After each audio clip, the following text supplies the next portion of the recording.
guys, welcome back to the channel. Today I'm going to be reacting to a video called Canadian Government System.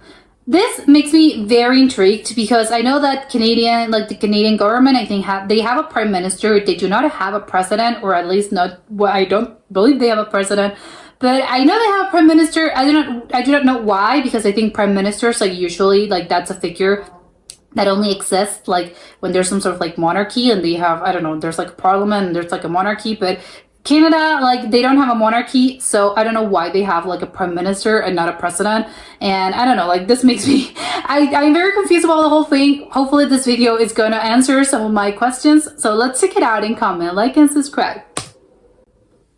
There are three main parts in Parliament.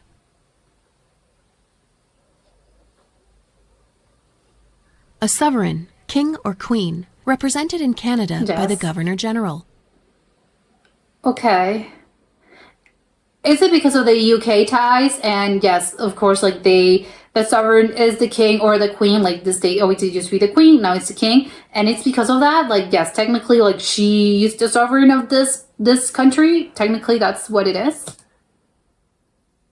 The Senate, which consists of senators appointed by the Governor-General on the advice of the Prime Minister and serves until age 75.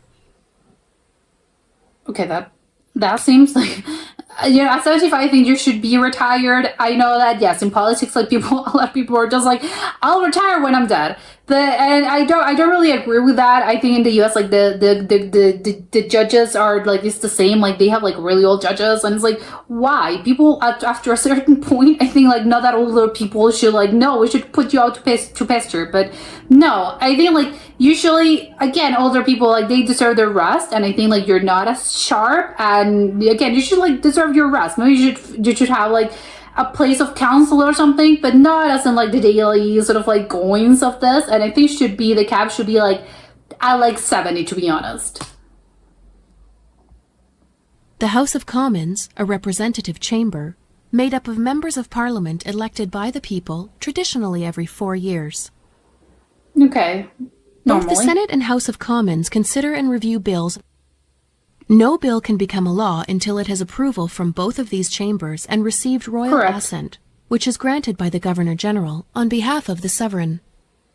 Okay, that's where the thing changes. Is okay, so the sovereign has to actually approve of the laws. Okay, that seems very old-fashioned, especially for a place like Canada.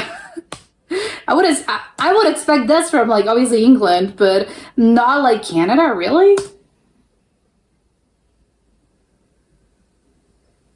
After the election, the leader of the political party with the most seats in the House of Commons is invited by the Governor-General to form the government.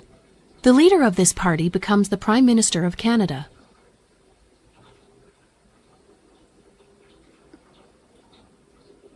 The Prime Minister also chooses the ministers of the Crown, mostly from members of the House of Commons. These ministers are responsible for running the federal government departments, and collectively they are called the Cabinet. Along with the Prime Minister, the Cabinet makes important decisions about how the country is governed, which includes budgeting and proposition of new laws. Their decisions can be questioned by any of the members in the House of Commons. Yeah, because it's a parliament. People should be discussing this. The opposite party with the most members in the House of Commons is the official opposition, or Her Majesty's Loyal Opposition. Her Majesty's Loyal Opposition. Okay, that's crazy. It looks very old-timey. This is surprising to me because, again, Canada, it's crazy, but everything's very tied to, the king or the queen. It's okay. Shouldn't they just oppose themselves because we're all Canadians? No, we're opposing the queen, the majesty, or the king, just the majesty in general. Canada has multiple courts that are suited to handle matters in a variety of areas. The Supreme Court of Canada is the country's highest court and is the court of final appeals in Canada's justice system. That's usually how it works. The Federal Court of Canada deals with matters concerning the federal government. Other provincial courts exist in each province to handle lesser offenses. Okay, yeah, so it's obviously for the smaller things you would go to the provincial court, which I think it would be the state court, I would assume. But obviously when you the bill passes, or maybe you have a really big problem, and you take this obviously to the Supreme Court, and obviously the laws that are passed in the Supreme Court and the rulings obviously are for everyone. So I would assume that's quite similar to the US, I think. Virtual Citizenship Resource Center, helping you prepare Canadian citizenship while understanding Canadian values.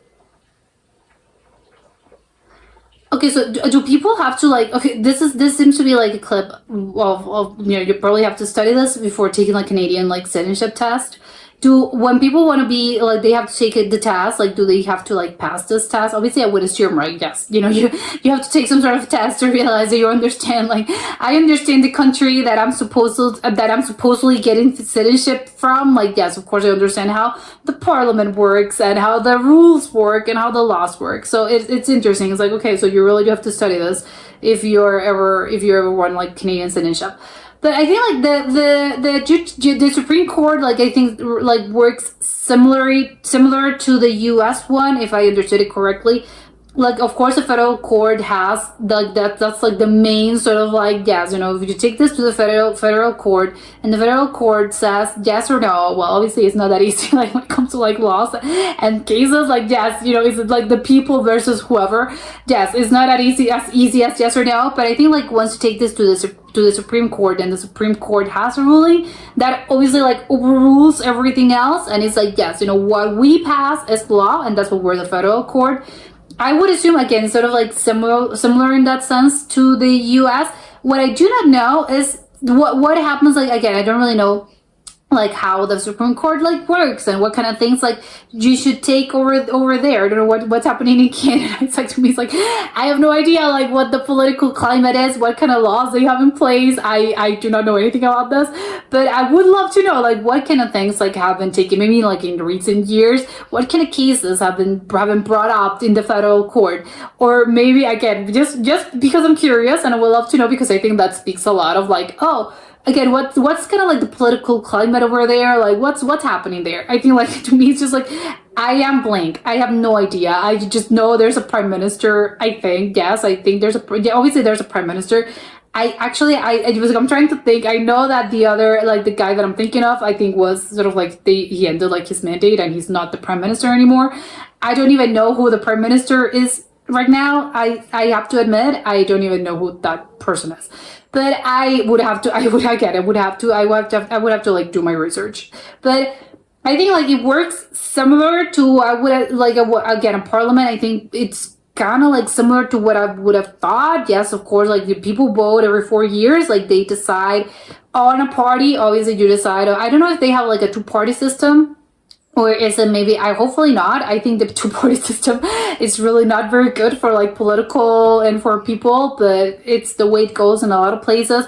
But I think like it's something that people should not aim for that. Like, no, we should aim for something, for not a two-party system. I think the thing, like the countries work better if there's not that. But I think it can be very hard to break through and break out of like that pattern. We'd love to know if there's if there's a two-party system or if there's like something else in place. But I don't even know like what are the like main political like parties like over there. Do they have like conservatives? And no, probably not. I think I'm realizing is that I do not know enough about Canada. Not nearly enough. I do not know a lot about Canada. But I think maybe, yes, again, I would assume it's a two-party system. Hopefully not, but I would assume that's how it goes. And yes, there are probably ones that's probably more conservative. The others probably like more liberal, I would assume, because that's just like where my mind goes, because I think logically that's usually how it goes. And yes, you vote for like, yes, the one that appeals to you the most. And of course, this party won. And you're the prime minister, like the prime minister is the leader of the party. So yes, of course, like he has to be anointed. He has to be appointed. I don't know, because I feel like what's tripping me out about this is that a lot of this is still, you still need to have like the seal of approval, something of the sort, like the seal of approval from Your Majesty or from the Crown. It's okay. So like, do the Crown has to like, do they have to approve? I mean, they can't overrule this, right? No, of course, like it's a democracy. So if people like chose this person, well, of course, you as the king or queen, well, I have no choice. Yes, I have to like sign up and say, yes, sure, no, congratulations, wish you the best. Even if it's not someone that I like, like, yes, I'm gonna have to like say yes. Of course, I think that works similar to the UK. where obviously the king or the queen, again, whatever sovereign is in power, they can't actually, do they actually vote? Actually, come to think about this, I think they probably do not vote. I think the royal family cannot, like, they shouldn't be able to vote, right? Because you're just like separate from, you're not just a regular citizen and you're sort of like on the outside, and it would seem as I don't know, like it would be weird, right? Like if I didn't vote for you. Now, obviously they're not gonna say to their faces like, you know what, I didn't like you, so I didn't vote for you. I would assume they don't really vote, but whatever who is the prime minister that it's chosen, I do not know. Yes, in the UK, I guess it's the same. Like, yes, there are elections and people vote, and yes, the prime minister, like, it's chosen by the people. And the sovereign has to, like, I think, like, say, yes, well, congratulations, we approve. But it's more like it's a formality. It's not like they're going to, like, meddle on these kind of affairs. It's just like, well, yeah, that's what the people chose. And, well, yes, again, congratulations. It doesn't really matter if I like the guy or if I don't like the guy. It's just like, it's a thing. Well, yes, you know, I'm going to have to sign up for it. And I'm going to have to agree. Because, again, it's the people that are choosing this, because this is a democracy. And you're just, like, in place as a formal figure and not an actual, like, I don't have the power to actually, like, you know, like, overrule him and be like, no, I don't like him, like, choose another, because it's not the 17 countries anymore, and the king and queen do not really have that kind of power. They have other types of power. But I would assume, like, in this case, it's the same, it's similar. Like, they have to like grant the power, they have to like grant the approval, but obviously it's a formality. They're not actually going to, like, you know, they're not going to veto this person and be like, no, you know what, do a second round. This is not good. I mean, maybe there is in the Constitution. Obviously, probably it has never happened or will happen, but I would like to know if the Constitution is written that the king or queen in place, the sovereign, has the power to sort of like, they have veto power and be like, no, this prime minister is not, it's gonna be bad. So maybe, like, again, I'm vetoing him or her, whatever. Maybe it's in the law. Like, technically you could do this. Obviously, it has never happened or will happen, but I would love to know if the Constitution says, actually, like, the monarch has the power to actually, they have veto power, or probably not. I would assume no, just because that gets into, like, no, that gets into, like, things that we, like, strive as humans, like, people, like fought to break heart, like, out of monarchies. So when they fought for democracy. So I would assume, like, no, that's not really a thing that's in the Constitution. But again, maybe it's gonna surprise me. I know that I was surprised by this, by how, again, do it need to have, like, the seal of approval? Because even though if it's a formality, it's obviously what I'm thinking of, it's a formality, but still it's kind of crazy that, to me, that Canada in this, like, 20, you know, like, it's the 21st century, and they still need, like, the seal of approval from, like, the UK monarch, the British monarch. That seems crazy to me. I'm like, I thought they were completely, like, separate from that part. It's like, yes, you know, we do our own thing, and technically it is, but, you know, not really. And I think actually it's probably more similar to how the UK government system works. Again, I'm not, like, super sure how the UK system works, but I would assume it's kind of like a little bit similar to how this situation. Although I don't really know, like, does the UK has a Supreme Court? Probably not, right? Maybe that's the American, like, influence, and that's where, like, the change comes from. But I think Canada's a weird place. That's what I'm learning. It's like, it's a weird place. I think it's a weird mix between, like, UK, like, government policies, but mixed with something a little bit more, like, on the American side of things. I don't know. It's kind of, like, weird. But maybe, again, it's like, maybe it's weird to me because, you know, I'm seeing it, like, from the outsider and from an outsider's perspective, and it's like, I don't know, this seems a little odd to me.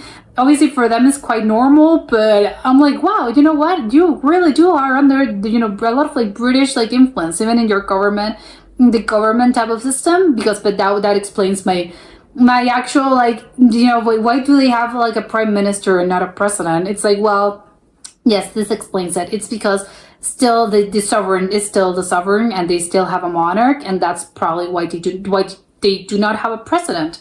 Which I'm like, okay, maybe that's gonna change in the future. I'm wondering if, like, there's been some pushback in recent years to, like, move things and be like, yeah, we're still probably want to be, yes, the sovereign, and we're still we're cool with the monarchs and stuff, and with the UK, but don't you guys want a president? Like, I don't know, maybe not. And, like, it's been working for us since, I don't know, forever. So why would we change this? Like, we don't fix what it ain't broken. So maybe it's one of those cases. It's like, we don't really want to change because it has worked for us. But on the other hand, I'm like, don't you want to like modernize the whole thing? I don't know. We'd love to know and then speak with the Canadians to see how they feel about this. But this was very interesting. I feel like I learned a lot, and it was, again, it left me with a lot of questions actually. But that was it for today, and I'll see you next time. Bye.